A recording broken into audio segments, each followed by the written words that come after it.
And the implementation plan, we're going to have to talk about how they're going to do each step of this requirement, the personnel that's going to be necessary.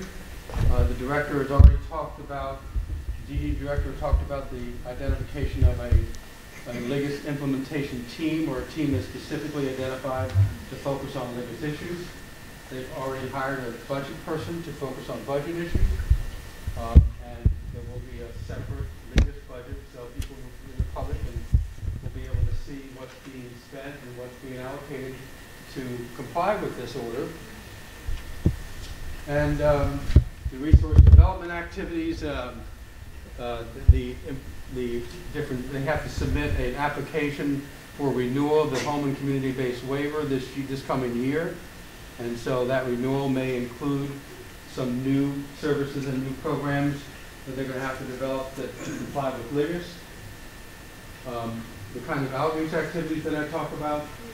And we know that this is going to result over a 6-year period into an expansion of home and community-based services in Illinois of at least 25%. That's significant growth, particularly in a state that hasn't had much growth the last 6 years or so. So that's significant growth. So there's going to have to be new programs developed. Perhaps they're going to have to bring in new service providers. They're going to have to identify some new service models. And a lot of this is going to be based on what people are going to be asking for. So I'll go back to that transition plan, that person-centered transition plan, in that how people are asking for services will dictate a lot. I have no authority to force the state to do anything unless it's part of compliance. There's nothing in the compliance, for example, that says they have to raise the rates by 5% or 10% or 20%. But to comply with the decree, they have to raise the rates, then that's when the authority starts to kick in. So again, it has a lot to do with what you will be asking for.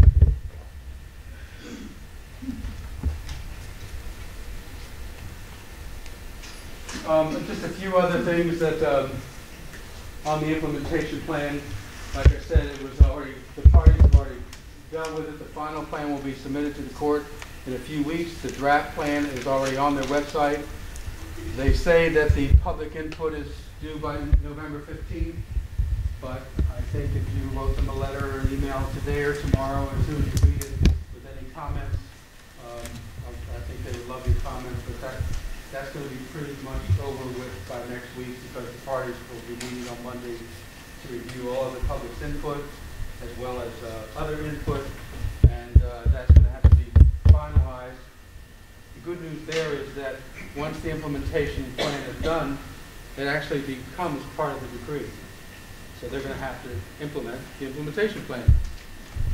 It becomes supplemental to the decree, which makes it part of the decree.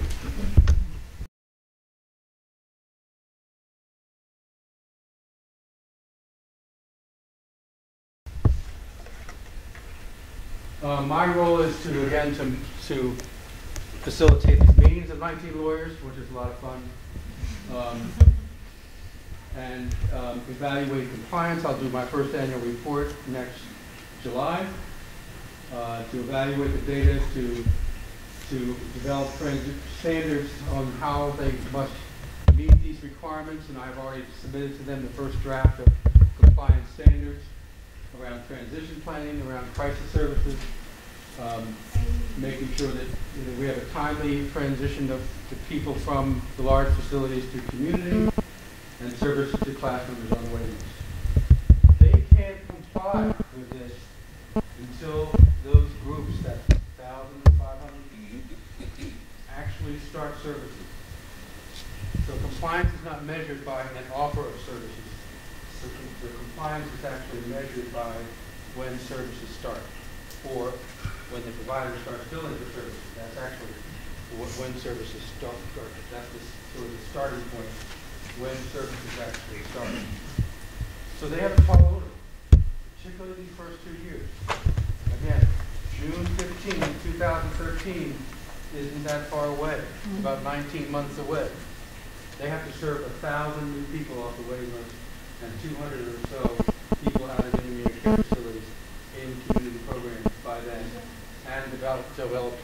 plans. But that, so that is a tall order.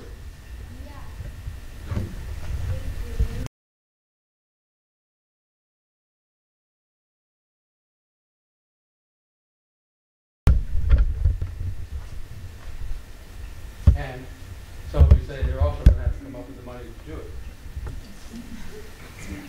Other provisions, this was very important to the interveners, that people continue to have the choice of community services or services in an ICFED. So the choice of living in a large private service does not go away. The state will continue to offer that as an alternative services for those people that want. There's a term I haven't used all night, and that's SODC, or State Operated Developmental Center.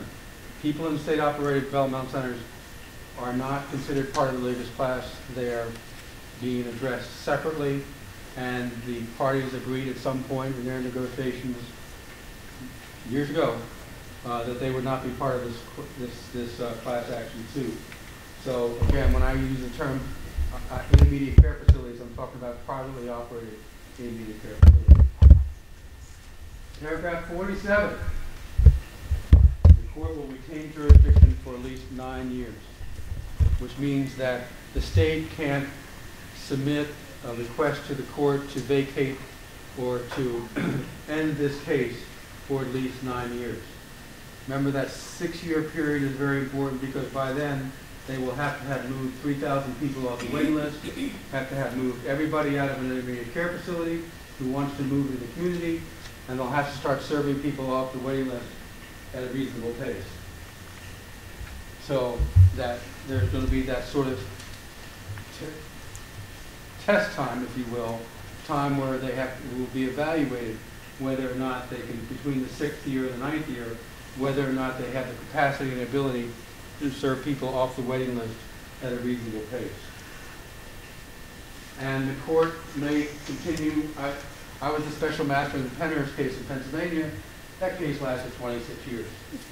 Now, I wasn't the special master for 26 years. I was for the last, from year 22 to 26, I batted cleanup, I guess, you could say. But my point is that these cases very often last a long time because they are very complex and very complex to address. There's a lot of people that need to be served, and the Illinois system needs a lot of alignment in order for this to happen. Perhaps even an alignment of the stars, I'm not sure.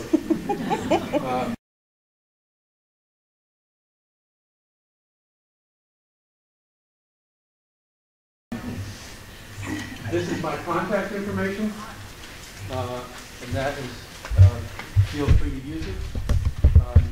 If you call me today and said, is my son a class member, if you describe a situation, very often I can say he should be a class member, but that's something you want to make sure you confirm with your son or daughter, with your pass agency, to determine whether or not they are on the PUNS list and they're waiting for community services. For some reason, if there's any doubt, if your son or daughter or brother or sister or yourself is a class member or not, there's a form called the Pass 10 form, and there's also another form that they use called a 1238. One of those two forms has a question on it. I am interested in community services, or I am interested in community care facility services. If you check I'm interested in community services, and either you, the individual, or if you are the guardian of the individual, if the individual has a guardian, if they don't have a guardian, they have their own guardian after 18, then if they check that and fill out that form, you're good. You're assuming that you're eligible for home and community services, otherwise having developmental disabilities, etc. So those two forms have been accepted by the parties as. But if you're on the PUNS list and you're waiting for community services, you're 18 and you're eligible, then you should be a class member. Do we have to get on one of those forms in addition to being on the PUNS? No. But I'm just saying, if there's any doubt, then get one of those forms from your pass agent and fill it out. If there's any doubt, That eliminates any doubt. Is that one of the forms that came in the packet that we received? Yeah, they usually fill them out. They usually fill them out when you apply for services originally. Yeah. It's in the packet. It's in the packet, the assessment packet that they do. I'm not saying you have to rush out and fill one of that, but if you call and they say, well, I don't know, I'm not sure, then just ask for a past tense form and fill it out. It's a one-page form. It takes 2 minutes to fill out, and then you can eliminate any doubt.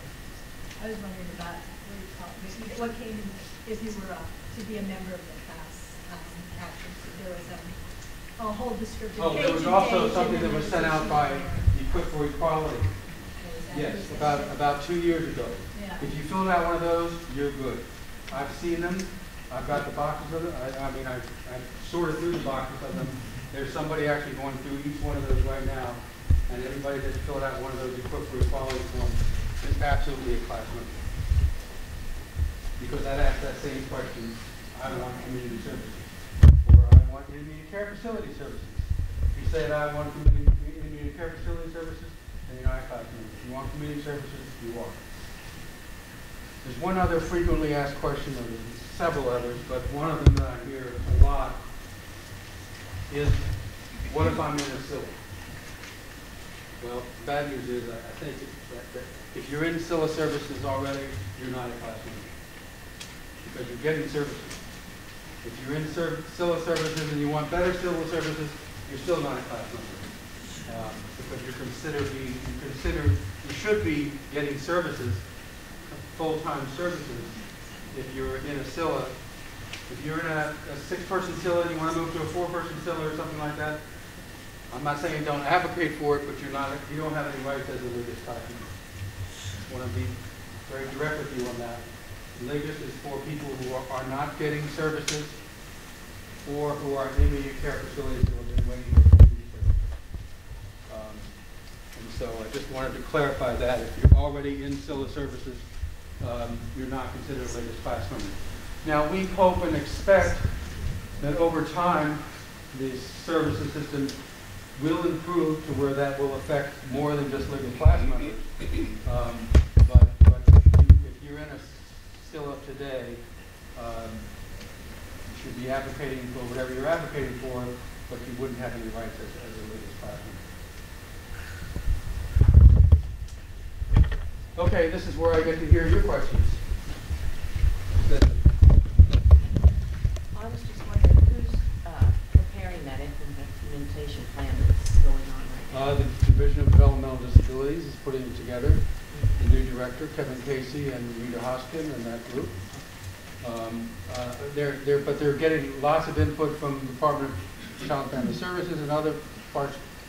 The state is the defendant, not DDD. The state is the defendant.